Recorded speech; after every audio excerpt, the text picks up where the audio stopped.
দোয়া করবেন যেন আল্লাহ পাকের দ্বীনটাকে আল্লাহর জমিনে প্রতিষ্ঠা করতে পারে।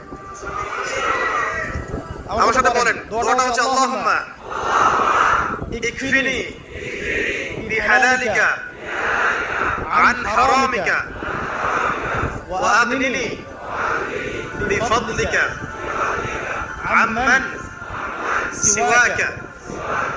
এই দোয়াটা ছোট না, এটা মুখস্থ করবেন, সিজদায় পড়বেন, নামাজে সিজদায় পড়বেন, আত্তাহিয়াত দরুদ শেষ তারপরে পড়বেন, নামাজ শেষে হাত তুলে পড়বেন, যখন তখন শেষটা করবেন।